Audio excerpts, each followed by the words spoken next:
you say you want to be the king of deviations, but right now, the way you're playing, you might just be the king of punts. This is Christian.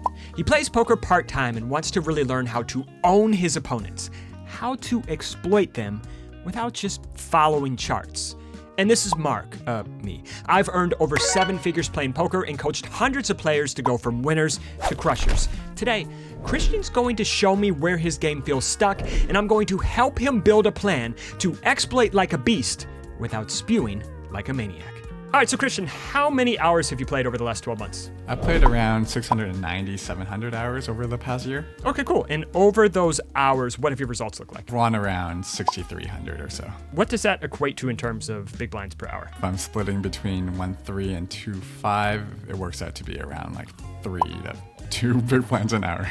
Okay, so winning, but not at the rate you want to win at, probably, to say the least here. If everything went according to plan for you over the next 12 months, what would poker look like? What are kind of your big picture goals? So I have 3 main goals for the next 12 months. First would be to know how to study effectively. Right now, my hand history analysis is pretty elementary, and I don't know how to effectively identify the mistakes I'm making. The second one would be to be the king of deviations, I like to call it. And what I mean by that is if my opponent is this person or a more passive player, and if their stock size changes or their position on the table changes, I want to know exactly how I can adapt to each micro situation and make the highest EV play as possible. And then the last goal would be to improve the quality of my thoughts at the table. My repeatable thought process is currently pretty low quality, I would say. I'm not asking myself the most important questions. And if I can improve on that, then it would look something like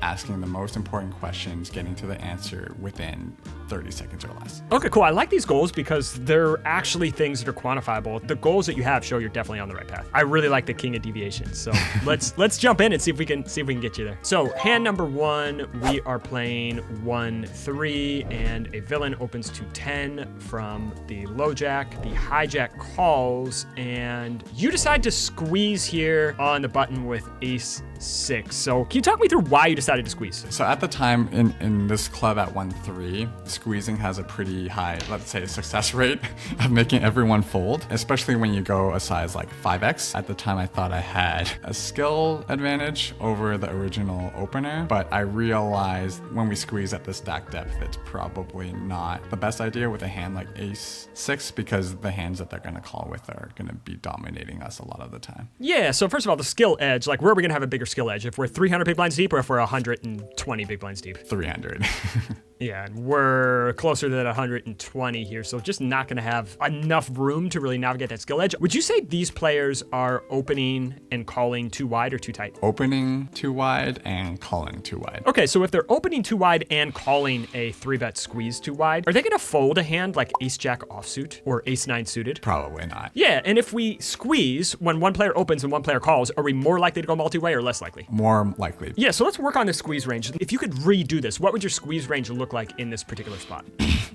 It would probably be the top left of the hand balloon chart. Just go super linear. What's the worst pocket pair you would squeeze with? 8s. Yeah. Okay, what about ace-x? Offsuit, ace queen. Suited, I would go down to ace 10. That sounds pretty good to me. So you see, like when we squeeze, like we just want to be able to out-pip our opponents. They're not going to fold hands like ace 9, ace 8, ace 7 suited to a squeeze. So like we just want hands that can out-pip them. Okay, let's talk about this one. You open queen jack here from the hijack. Pretty good hand. You get called by the cutoff, button, and small blind. So we're going 4 ways to a flop, and it checks to you. You decide to check. I like it. Multiple players in position to us. We don't really have much going on here except like a backdoor prayer in a dream.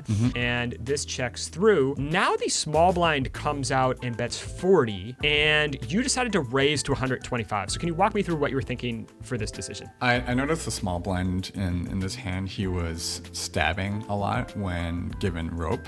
And even multi-way, so it wasn't exclusive to heads-up pots. So I really thought that he was full of it, for lack of a better term, and I have an open-ended straight draw, so this raise will make him play very transparently. I kind of made the mistake, I suppose, of ignoring the 2 other players, because I figured that either the cutoff or the button had a king, they would probably bet it, and so I realized, okay, I think they're all capped, and this is a stab in response response to it getting checked through on the flop. So I will attack the really wide stabbing range of the small blind and try to either take it down now, or if he calls, then we know his range getting to the river is pretty strong, and then we can give up non-straight completing rivers. Okay, a couple questions for you. Number one, can you categorize this flop type for me as far as static or dynamic and wet or dry? It is a static and dry flop. Which flops do players slow play the most? Static and dry flops.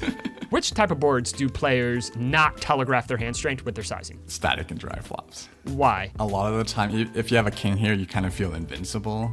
You don't need protection from anything. Like, you don't need protection from an ace. And in fact, like, you want an ace to come up so you can get paid on your trips. So you raised here, you got cold called behind, the small blind folded. So you were right about the small blind, and then you got cold called behind. You decided to just block on the river, assuming you're facing a pretty strong range here after you raise. I'm guessing that's your thinking here on this river. You just think he has a king a lot of the times, but if he does have like queen jack or jack nine or something like that, you can just get that to fold. My theory in this river spot was just get him to fold the same hand. I probably went a little bit too big, but I was not intending to make a king fold or anything. I was like, okay, I just need to fold out his better draws. Spoiler alert, this guy called. What did he have? He had a weak king.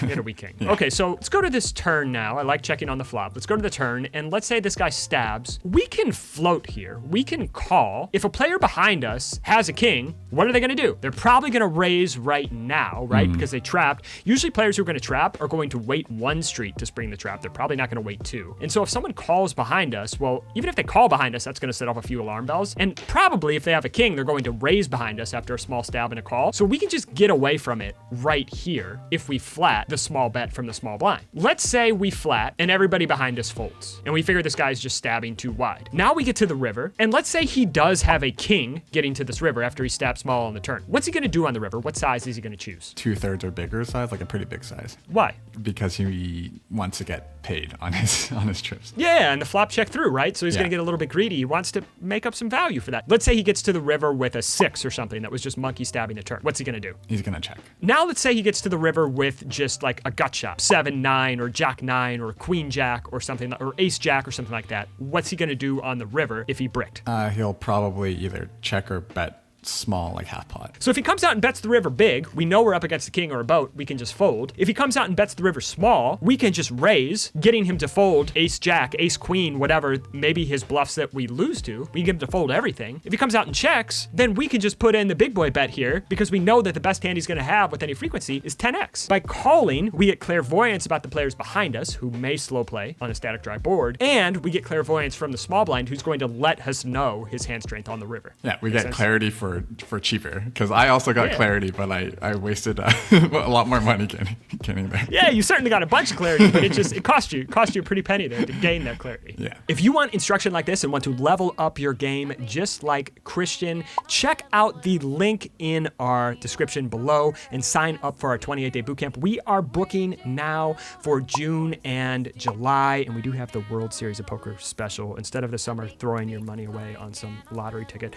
sign up for one of the bootcamps this summer, and that comes with, for the first time ever, five complimentary one-on-one sessions with one of our coaches here. So instead of going to the World Series of Poker, throwing your money away, sign up for one of the Hungry Horse Poker bootcamps and actually level up your game this summer. All right, so just a small note in this one. You have king jack of diamonds, under the gun opens, button calls, we squeeze size too small. If we're gonna squeeze here, probably want to size up 100, 120, something like that, especially at this stack depth. And I will say also against an under the gun open, this may be just a pip too wide. King queen suited would be the worst. I think you can just call here to an under the gun open. Now, if this was a cutoff open and a button call, squeeze all the time. Now we get to the flop. You check out of position because recreational players are going to make more mistakes versus a check than a bet, and we have nothing, and there's two players. Somebody probably has something here. I like the check. We're going to go to a turn, which is a jack. You decided to bet 125 into 260. Walk me through your thought process here, betting versus checking, and the size that you chose. I think when they both check the flop back, especially under the gun player, they're pretty capped in terms of their range. Like, I will bet my life that they're always betting an overpair, and if the button had anything, like even a 7, I think he would take a stab at the board because he doesn't want the overcards to come out. So I think betting myself here would put pressure on maybe the weaker hands, like a 4x or like a pocket 6, pocket 5 type that would just check the turn through, provide, let's say, like protection against hand like ace king, ace queen. Okay, so I'm on board with betting. My question for you here is, if I put a musket to your head, you've got to make a hand like pocket 6s or ace 4 suited or pocket 5s fold on this turn. What size would you bet? First of all, what hand do they put you on pre-flop when you squeeze and then you check on the flop? Why would somebody with pocket 6s or ace 4 suited check back on the flop here if they're the under the gun player or the button? What's their plan on the turn if they check back the flop with showdown value? Call.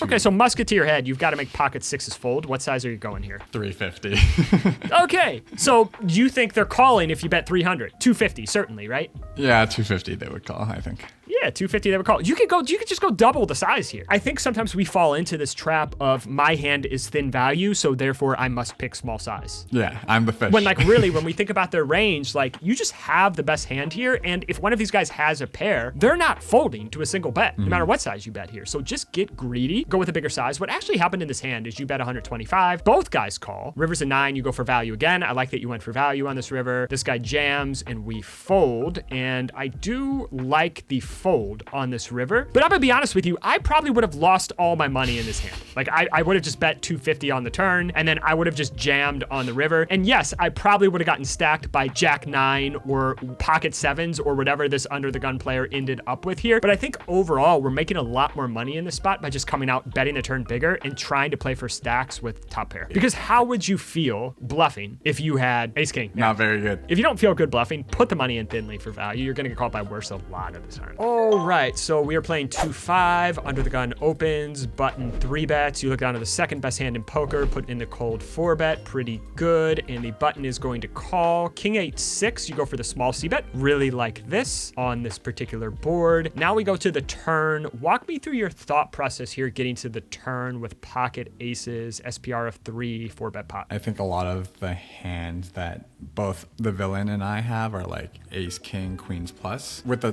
flop bet, I was just targeting like queens and jacks and 10s just to call once. And good. then like now with the SPR, I kind of want to give up getting value from those hands. I don't care if they fold, and I just want to stack ace, king for everything. Wanted to see like, oh, how much would I bet to make ace, king fold? I don't know if ace, king folds for any amount, just to get the river SPR to like a manageable amount. I think I would probably bet around 400 today. I forget what I did in the actual hand, but I just wanted to get it so you're in. at 400. Yeah, I just wanted to get it in and across 2 streets. Cool. This guy jams, you call it off. You end up good on the river against king 9. If we bet on this turn, what's ace king, king queen, king 9 going to do? Mostly. They're all gonna call. Yeah, okay. If we bet on this turn, what's queens, jacks, 10s gonna do? Fold. If we check on this turn, what's ace king, king queen going to do? They're gonna bet. Yeah. What's he gonna do with queens or jacks? Check. Check. Okay, so if we check on this turn, ace king, king queen, he's just gonna bet big, right? Because they want to protect their hand. It's a 4-bet pot. One heuristic that I'll give you here is in 4-bet pots, players generally make more betting mistakes than calling mistakes. The reason why this is because for most players, this is going to be the biggest pot they play all day. In their eyes, the pot has already gotten quote unquote big enough. When you check to them, they just want to take it down. It's fear of facing a tough decision. So if we check to them, they have ace king, they're gonna stab. Are they folding to a check raise here if they have ace king? No. Let's say we check to them and they have pocket queens, pocket jacks. What are they probably going to do on this turn with pocket queens or pocket jacks? Check it back. Yeah, they're gonna check it back. Now the river's a 3. Why did they check back queens or jacks on the turn? So that they can call the river. Now we can get value on the river. So if we check the turn, we stack ace, king, king, queen anyway, and we may be able to get another street of value, maybe 300, maybe we go a little smaller, maybe we go 200 on this river, but we're gonna get called by queens, jacks, and 10s on the river if we check the turn. On these king high boards and these ace high boards and a 4-bet pot, as the pre-flop aggressor, when we're out of position, bet very, very small on the flop. I like 10%, 15%, 20% pot. And then I'm checking my range on the turn. Let's say we have ace, queen. Well, if they stab when we check to them on the turn, we can just fold because they're always gonna have ace, king, kings, or aces. If they check back on the turn, sure, they could have pocket kings trap occasionally, but mostly their range is going to be queens, jacks, 10s. And then we could just come out and bet big on the river. See, we were going 300 on this river for value. We just come out, bet 500, 600 on this river. Get queens, jacks, and 10s to fold all the time after they check back the turn. Why don't you apply that principle to the flop then? If a recreational player had pocket kings, what would they do on the flop? Check. They would check. Yeah. We're not going to get them to stab as much because we look really, we look like we're laying the trap today. Yeah. So we have ace queen from early position. We open. We're going to get called by the cutoff and the big blind. Flop comes king, jack, 10, and you decide to check here. Walk me through this decision, multi-way out of position to one player. So I was really torn. A lot of pair plus straight draws, flush draws, and I thought the cutoff would take a stab, and then I could check raise 10x and try to pile the money in. Yeah, so I would just say here, if we had two players in position to us, if we had a guy on the button here and a guy in the cutoff, I would just check this all the time. Really nice to like pile in a check raise with his hand. This board is a lot different than a board like 9-8-6 with a flush draw. Because on that type of board, they'll stab middle pair. If they have queen jack, a lot of times they just check back on this particular board. All of the jack X and 10x are calling. Those hands probably aren't stabbing, and all the pocket pairs are either checking back or folding anyway, so we can throw those out the window. So I'd probably just come out and bet here myself. Let's go to the turn. The villain in the big blind here goes 40, so big size, 2/3 pot. You decide to raise to 200. Walk me through your thoughts here on this turn. So when he takes a big size into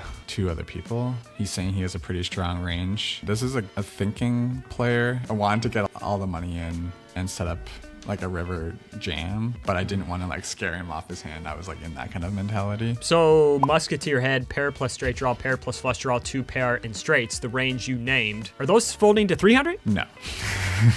All right, so just size up here before anything changes, right? Yeah. Just choose a bigger size, 300, 350. It doesn't matter if they've never seen the size if their range is strong. Let's go to the river now. River is a queen. He checks to you.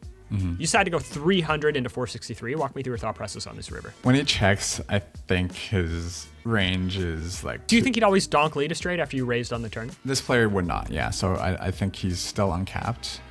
Still uncapped, but like what are we... A straight we're chopping with. So Yeah.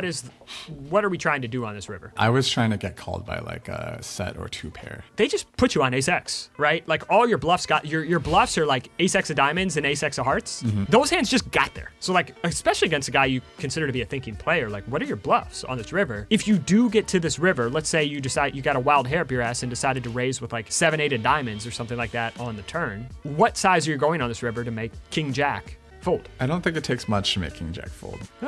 So what size would you go?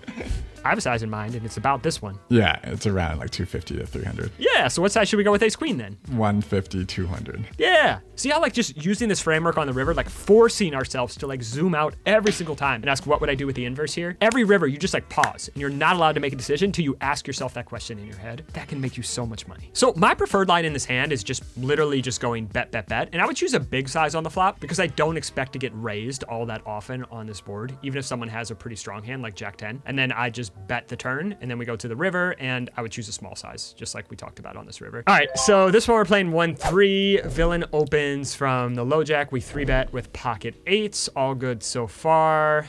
Flop comes king 6-4. You just decide to c-bet your range small here, 1/3 pot. I like it. I'm on board. Everything looks great. We go to the turn. You've got showdown value. You decide to check back. I like it. I'm on board. Everything looks great. We go to the river. River's an ace, and this guy comes out and bets $50 on the river. Walk me through what you're thinking. So what's his range when he bets 50? I think he has some ace X here. It would probably be like ace X of diamonds. He has a lot of busted flush draws as well. But I think the strongest hand that he has here when he takes his size is like ace queen of diamonds. Why? And let's say he had ace 6 or ace 4. They would bet bigger on the river. Yeah, so my question here is on this river. Does a hand like ace 3 of diamonds bet this river or check this river? What hand do they put you on when you 3-bet, you c-bet the flop and then check back the turn? Ace queen? Ace queen? Ace jack? Yeah, probably. Yeah, Like, something like that. Recreational players, do they bet thinly or do they not bet thinly? They don't bet thinly Yeah, enough. so when recreational players, they check the river. Why do they check the river? To check What's their call. plan? Yeah, so what would they do here if they did get there with a hand like ace 5 of diamonds, ace 3 of diamonds, ace 7 of diamonds? They would check again. When a board-changing card comes on the river, here's a big heuristic for you here in the spot. They are representing a polarized range. When he bets $50 on this river, he says, I either have a hand that beats ace jack or ace queen, or I have nothing. That's what they're saying. We have to throw kind of size out the window in these situations when an ace comes on the river or when a flushing card comes on the river, something like that. They are essentially saying, I either have ace queen beat or I don't. They're not betting ace 3 of diamonds in this spot because they put you on ace queen. When a player has a polarized range, let's say we back into a hand like ace 9. What would we want to do with ace 9 when a player's saying, I either have ace queen beat or I don't? Pile in the money. Yeah, pile it in. Ace 6, ace 4, king 9. They're just snapping us off, right? When they're repping a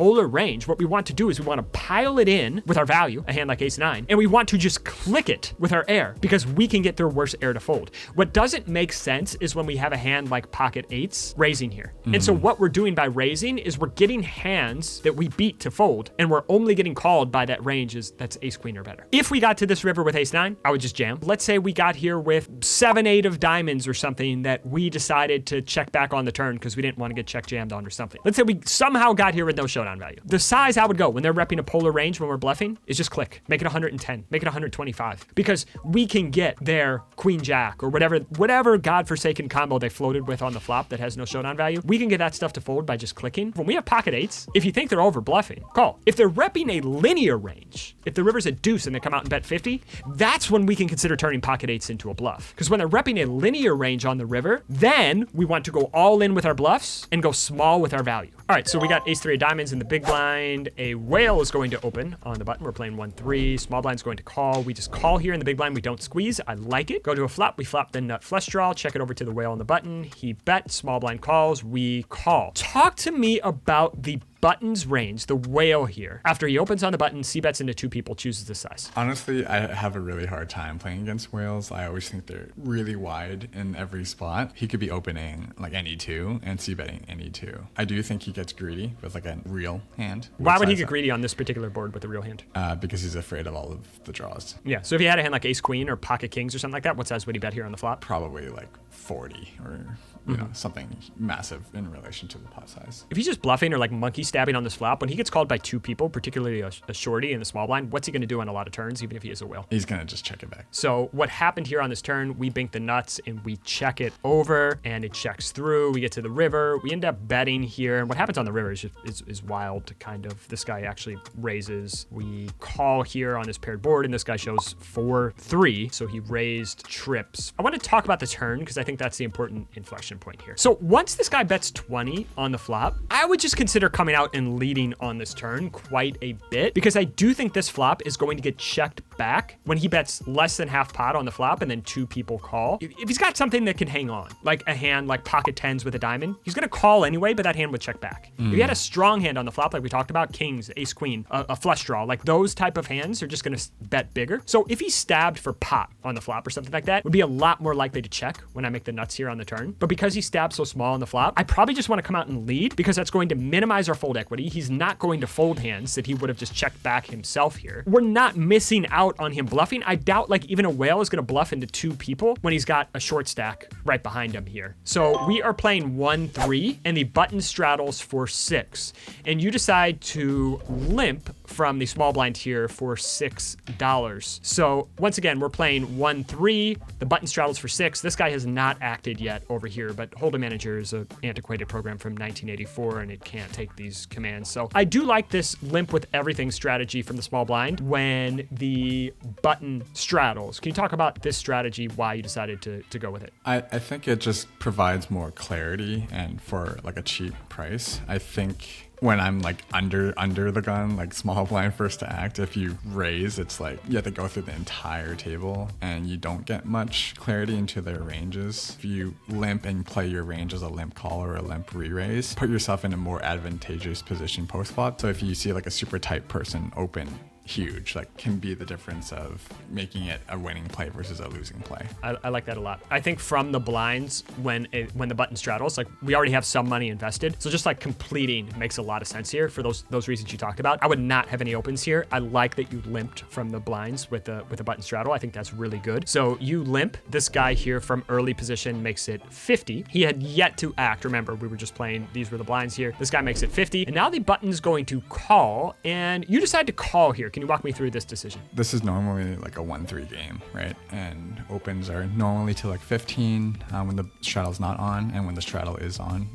they're opening to like 25. So when this guy goes 50, alarm bells are going off. Often see recreational players like choose a big size with these like middling pocket pairs. And sure, queens are in there, but sometimes like jacks, 10s, 9s, 8s, or sometimes make it in there as well, just because like they want to take it down. They don't really want to see a flop. I guess this kind of really be the inflection point for me. Do we think this can ever be be a hand like 10s or 9s or even like ace queen suited. I think so, yeah. I think if we're heads up here and this guy ISOs to 50 over our limp with your read that like this is strong, like calling jacks is great. Once we have the overlay from the button, if this can just ever be hands like 10s, ace queen, ace jack suited, pocket 9, like if it can ever be some other stuff, just piling in the money here is good because we only start this hand 150 or so big blinds deep. If we get coolered with jacks, we get coolered with jacks. It's not like we're piling in 300 bigs, 400 bigs. What's really nice is if this guy ever folds a hand like ace queen or ever calls a hand like pocket 10, a lot of good things can happen if we just pile in money here. And if we get stacked, we get stacked. Like I'm on board if it's just this guy's ISO.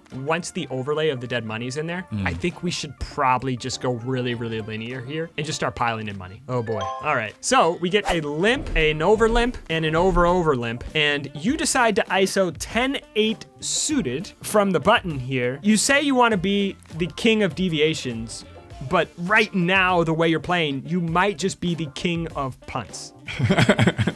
So can you talk to me about why you decided to ISO over 3 limps, 10-8 suited at this stack depth? That is a fantastic question. The straddle was rare, especially when I was like raising to 30, 35. I was getting a lot of folds even when there were a lot of overcallers. So I really thought that this would only go one or like no ways to the flop. And I thought with this hand, it's like really marginal. Obviously 10-9, I would definitely say I can do this with fold. I wouldn't do it with 10-9 because like look at the stack depth. I mean, we're playing less than 100 big blind poker. When someone limps from under the gun, are they planning on limp folding? Like what type of hands do people limp from under the gun? Like 5s, 6s, 7s, queen jack suited, ace 4 suited. We're just not doing great against that range, and we don't have the stack depth to barrel them post flop. Like we just don't have the room to maneuver, especially if we're gonna ISO to this egregious size. Like we're essentially playing 5-10, like 50 big blinds. So like I would just choose like medium to big pairs and big card because like I don't expect you to get this through when there's 1, 2, 3 limps and 2 of them are from early position. We get called by just one player, the third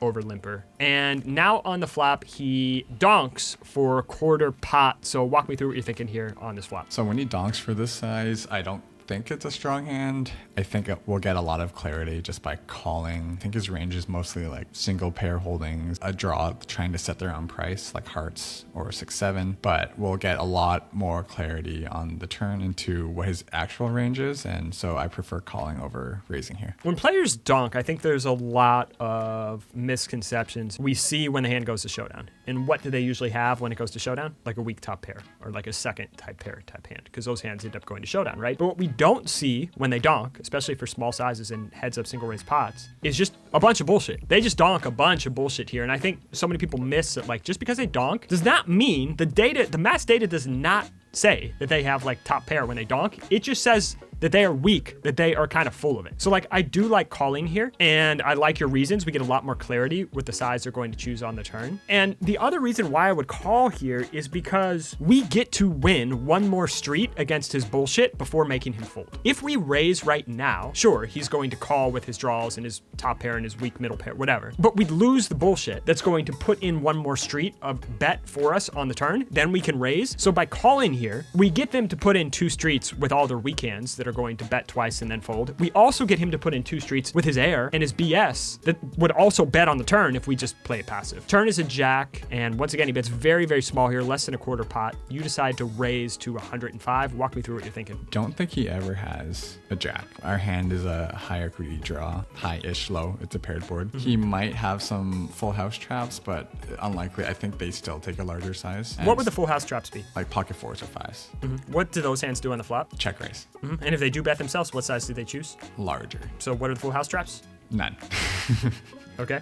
So what's his range? It's mostly draws trying to set their own price, I think. So I think with the sizing, I wanted to entice him to call with all of his draws now, and then just blast the river on any non-heart. And you see, this is kind of the precarious part about ISOing this hand pre-flop, is we just don't really have enough room to do that. Because if we raise here to 105, pot is going to be 360 going to the river, and we've got 330 back. So you got to be really careful with this turn raise size. I think maybe a couple other options on this turn, maybe raise really just like click it for like 85 or 90, just a little bit smaller to leave a little bit of a chunkier bet on the river. river. We're just like jam right now. We're in a really we're in a weird spot on the river. I guess the third option would be raise to the size and just bet really small on the river to get him to fold his draws that we lose to. But I don't know what really jamming on the river when we only have 330 behind. Like, I'm not sure we're gonna get a hand like pocket sevens or something like that to fold if the river's a brick. I'm just concerned we don't have enough behind to do that. So we raise, river is an 8. He comes out and donks again on the river after we raise the turn for 100. What are you thinking on this river? So after he calls the turn and then donks the river, I think it's just a flush 100% of the time. When he bets on this river, do you think he's polar or linear? Oh, he's polar here. Why? It's either like a flush or nothing. Okay, good. What size would he choose with a flush? I think he's choosing a bigger size. Against a polar range, do we have showdown value? Yeah, we rivered a pair, so we beat all of his bluffs and then lose to all of his value. And how much value does he have when he takes this particular line? Not that much. So what should we do on this river? Just call. It does feel polar, but it feels kind of full of it. I don't really see a need to raise because it's either a flush or nothing, but I just don't think it's a flush enough when he chooses this size on the river. Probably just flick in the call. What did he have on this river? Garbage, like a windmilled up bluff in my face. People donk heads up single raise pot. More often than not, it is bullshit rather than like a weak top pair or a draw. We open queen jack of diamonds, get called in 3 spots. So going to a flop, we check here with middle pair, seems good. Button stabs, and we are going to call. What type of board is this? Can you categorize it for me? Dry static. Is this the type of board where players telegraph their hand strength with their sizing? No. All right. When someone stabs into 3 other people on the flop, are they overstabbing or understabbing? Understabbing. Ace high boards, understabbed or overstabbed? Understabbed. Ace high boards, underbluffed or overbluffed? Underbluffed. All right, so we're going to call here. I'm on board with the calling one time, but once we check on the turn and this guy doubles, we just got to fold here. Of all those reasons we just talked about. Again, just a quick note on this one. I think like we can just patch this leak like very, very quickly. 3, 6, 12. We don't have the 3 in here. We're just gonna make it 6-12 to simplify. This guy is going to limp. We're going to see a ISO, and we put in a big 3-bet to 160. When we're playing kind of short, or when we're like 3-betting or 4-betting for like big side, like if we're going to put in the raise here, we need to make sure we're not committing ourselves. And when we 3-bet to 160 off a $450 stack, I'm not good at math, but I think we just put in about 35% of the effective stack here. I saw in your notes you're planning on like, well, if this guy jams, we can just fold because I know we can't really because we just committed ourselves. Like we're priced in almost. If he can ever have ace king suited, like we're priced in here because we put in more than a third of our stack. So I'll just say like, if you have to go over this threshold of like putting in more than 30% of your stack, keep it under that or just jam. Unless you are playing against a dummy and you have aces, because then it doesn't matter if you're committing yourself because like you're never folding, but they don't know you've gone over this magic threshold.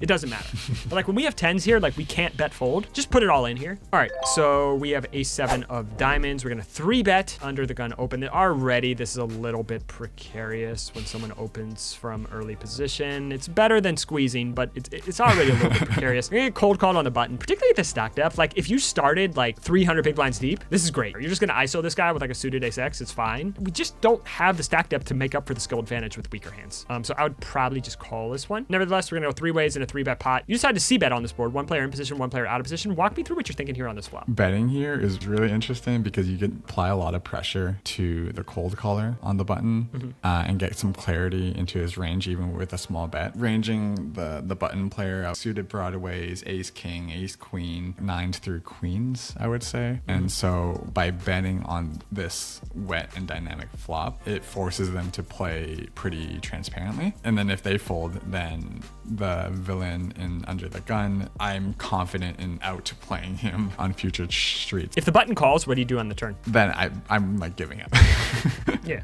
Okay, cool. So I'm on board with that. We bet. I would probably just check this. And the reason why I would check it, the only thing I disagree with your assessment is outplaying this under the gun player. Like, do you really think he's going to fold a hand like pocket 9s by the river? Like at this depth? It doesn't matter if he's going to fast play or not because like overpairs aren't fast playing because he puts you on aces or kings or whatever, but it doesn't matter if he puts you on aces or kings. He's still not folding. He's got an overpair. So this is why first of all, I wouldn't 3-bet. And second of all, I'd probably just check here and like let them give you clarity on the turn with what they do. He calls, you decide to double. Now we can run into some real brick walls. Now we can run into 8s and 9s, but like, of course, still like 10s and jacks aren't folding. And by barreling here, like for half pot, what are we getting to fold here? I think we need to be a little bit more cognizant of how stack depth interacts with skill edge. And you can't really apply that skill edge unless you have the stack depth to maneuver. And I think one of the biggest mistakes we can make is overestimating our skill edge at short stacks. He ended up calling. You just decided to shut it down on the river, which I think shutting it down on the river is the best decision in his hand. What did he end up having here? Sorry, I don't remember his hand. But he won, though? He won his hand, he won. Guessing? Yeah, he won his hand. Just had like pocket tens or something like that, I'm guessing. Yeah, some pair that held on. EP open, hijack call, cutoff call. We decide to squeeze on the button with pocket sevens. You're gonna have to sell me on this one. Honestly, the stacks were pretty deep. So I thought it was more of a reason to go for the 3-bet, but also I wasn't sure how this played as a call versus a 3-bet. Because I think so let's walk through it. I was trying to play a 3-bet or fold strategy from pretty much every position. Why? I think when we just overcall, it caps our range too much. And one thing that recreational players are really good at is knowing when your range is capped and applying a ton of pressure, right? No, that's a good point. Yeah, like a lot of the hands that we went over earlier were like the suited aces and stuff. And when you say you were call, I think that makes a lot more sense, especially if the people left to act are not squeezing. We're going to see a flop a lot. Are guys folding hands like 8s, 9s, 10s? No. No, they're not. Are they folding hands like ace-9 suited, ace-10? No. Yeah, they're yeah, so when we sure. get called here, we're either going to be crushed or we're going to be flipping. Yeah. Bump this up a couple pips, like 9s plus or 10s plus here. Like ace-queen plus, ace-jack suited plus. Like when you get an early position open, you just need to be a little bit tighter with that linear range when you're squeezing. Call on the button. No one's going to exploit you. I promise no one is exploiting you at 1-3. If you do have aggressive players in the blinds, do you play this as a call and cry when they 3-bet, or do you fold? Yeah, I play it as a call, and then when they 3-bet, I call because I'm in position. We've got stack depth. Yeah. Yeah. And plus the other thing is like if they 3-bet, what's going to happen in front of you? It's going to go call, call, call. You're going to have a cascade effect where not only are you playing a 3-bet pot deep in position, but you're going to be last to act. Relatively and absolutely. We get called in 2 spots. Look at that sweet baby there. We flop it, checks over to us. You decide to go 100. Walk me through your decision here on the flop. Torn between betting and checking, because as you said, whenever you 3-bet, what's the hand that they put you on? It's always ace king. I would love it if this was like queen, queen, 7, but we can't get greedy now. We already flopped a full house. What would they do if they had ace king on this board? No, they would check. Yeah, why would they check with ace king? Because they're trapping. They feel invincible. So what hand are they going to subconsciously put you on when you check? Ace king. Okay, that's a good point. That's a really good point. Yeah. Betting, we'll get all of the pocket pairs to call, and then if they have a king, like we're stacking them. Do you think the pocket pairs are calling to the size? I don't know if the first person calls with a pocket pair because there's someone behind. I don't want pocket 9s to fold here ever. Like you're not punting by choosing the size. I think I may just go slightly smaller, 75, 70, something like that. Make sure 8s, 9s, 10s never fold, even if they're first to act, even if they have somebody behind them. Like if you go 70 here, like pocket 8s can just never fold, even from the under the gun player. So like just size down here. I mean, he's drawing to 2 outs. You can call by next act, pretty good sign for you. And we go to the turn, which is an ace. This is a really tricky turn, so walk me through what you're thinking here. The range is like, when they call the turn, no, the flop, sorry. Their range is king X and pocket pairs mostly. Maybe the last 7 that they have. All of the non-king X hates to see this ace. I don't think we can get any more money from the pocket pairs at this point. So I want to just comfortably get the money in against the king X portion of range. I know what the answer is going to be, but I just always like to ask is if we check back this turn, what does a hand like pocket 9s do on the river? They check again. Yeah, and are they calling on the river? Probably not. So I just like to make sure that there's no possible way we're missing out on value from those hands because we're going to get the money from king X no matter what. And this is one of like where mistakes compound, because I think if we would have went $70 on the flop, what happens is neither of these players fold a hand like ace queen or ace jack suited. Now you have players who have ace X in their range. I think how you played the hand from this point on, just going big on the turn, making sure we get in the money is good. He put the money in, you called, and what did this guy have? Yeah, like king queen. Yeah, king queen, yeah. We open king jack from under the gun, playing 3-6 here. Button calls, big blind squeezes, small squeeze size. Walk me through it. It's like 40 to call what would be like 140 or 180 if the button calls. From a pot odds perspective, it seems pretty good, and we are in position to the 3-better. If I was out of position, I think I would find the fold. Today I would find the fold, but during the hand, I just thought, wow, this guy's squeezed so small. Like I just have to continue. It's just so small. I have to see a flop. You don't have to do anything. That's remember. true. That's very And true. here in this spot, just like if you call, is the button ever folding? No. Okay, so the problem with this is this guy aggressive or passive? True. Aggressive. He's aggressive. So what's he gonna do on a lot of flops? Bet. He's gonna bet, and now we're monkey in the middle, so we can't call unless we absolutely nail it. Yeah. Flop comes king high, how are we feeling? Not fantastic. Yeah, we got a guy behind us too we gotta worry about. You know what I mean? Like even if we get the dream flop, like we got a guy behind us. So like, unless the flop comes like king jack 3, we're just in a shit spot. So like, you think this guy's aggressive. I saw in your notes you thought, this guy's probably just squeezing too wide, especially when he chooses a small size. Is this a size he chooses, in your opinion, when he has aces, kings, queens? So I'm torn when it comes to like fish and pre-flop raise sizes. I've seen this with a really weak range, and then I've seen this with like aces because they don't want to scare their customer, right? Yeah, I agree. And it's so- one of those spots where you got to be really cognizant. Yeah, you have to be on top of your range analysis, otherwise a hand like this can be like a pretty big punt. If you do think this guy is weak, do we want to 4-bet polar or linear when we are in position? Polar. Why? Does position give us like a post-flop edge and we can navigate better? Or I'm not- Yeah, so we want to call a lot when we're in position, right? When they are out of position, are they going to be calling or are they just going to be jamming or folding? They're Are they just gonna be... jam or fold. Yeah, they're just going to jam or fold. So therefore, that's why we want to be polar, because like we don't really have an incentive to 4-bet quite a lot. We want to call a lot when we're in position. This is a pretty good polar 4-bet bluff candidate here. If we think like, I don't know, he could just be doing this with aces or kings, lean on the side of fold. And I think just calling here is the worst of the three. Yeah, I'm on board with that. Let's talk about the leaks. The big leak I see, fancy play syndrome. This is basically like a lot of, I am better than this player and I must prove it. And I think that manifests itself between being way too wide pre-flop when we don't have the stack depth, not distinguishing the nuance between where they're capped and uncapped, and where sizing means strength, particularly when the board texture means they could be uncapped. Spazzing with our bluffs because like, I need to win this hand, having something like that, like I deserve to win this hand because I'm better than this guy type stuff. Just remember, sometimes the best exploit is to fold. And I feel like one of the leaks is like, you just don't fold enough. And finally, just because we have thin value, it doesn't mean we need to go small. So let's talk about where they're more capped and more transparent with sizing and where they're less capped and less transparent with sizing. So where they are more capped is when they're out of position, when we're in a heads up pot, when it's a single raise pot, and when the board is dynamic, right? This is where they're gonna be super transparent with sizing and where we can be sure that they are capped. Now, where they're gonna be less capped is when they are in position, when we're in a multi-way pot, say they call next to act to a c-bet, they're going to be uncapped there, even if the board is dynamic and wet. In a 3-bet pot, or if the board is static, and I think this is the big one we're missing, on these static boards, even if they just check on the flop, or even if they just call on the flop, it doesn't mean they're capped, right? Yeah. Because these static boards are where we get the slow plays. So distinguishing between these two, like you have the nuance of like, you're always trying to like, yeah, I'm gonna try to cap this guy so I can empty the clip, but just like understanding that nuance of because of the board texture, or because of the multi-way nature of the pot, they might not be capped here. Finally, my advice is, this one's really easy. Just get way, way, way tighter pre, particularly when you're playing 100 big blinds, 150 big blinds. Now, if you're playing 200, 250, expand, open it up. At 100 big blinds, it's just going to be, the name of the game is just going to be out-pipping these guys who are playing too many hands. And right now, you're just falling into it. You're just playing too many hands. You can't realize the skill edge when you're playing 80 big blinds deep, right? Yeah. Be more aggressive with squeezing linearly. So we want to be squeezing, we want to be 3-betting, but just make sure it's going to be hands that can out-pip our opponents, particularly when we're 100, 150 big blinds deep. We talked about this, but sometimes the best way to exploit someone is just to fold. If they're under bluffing, if they have shown strength, we don't need to win every pot. Art Papazian said on Live at the Bike once, this is a disrespectful fold. The way he framed that is he's essentially saying, you are unbalanced and you don't have the balls to bluff, so I am exploiting you by folding the top of my range. And I think that could be like a helpful framework for you. Like, you don't necessarily need to win the pot to exploit them. You are exploiting them by folding good hands, by saying, hey, I think you're under bluffing here. You are also winning money by doing that. If you just look at the law of reciprocity, or oftentimes just like, that's how we exploit a lot of these guys, is just by overfolding. And finally, last piece of advice, size your value hands more upon your opponent's range rather than your hand.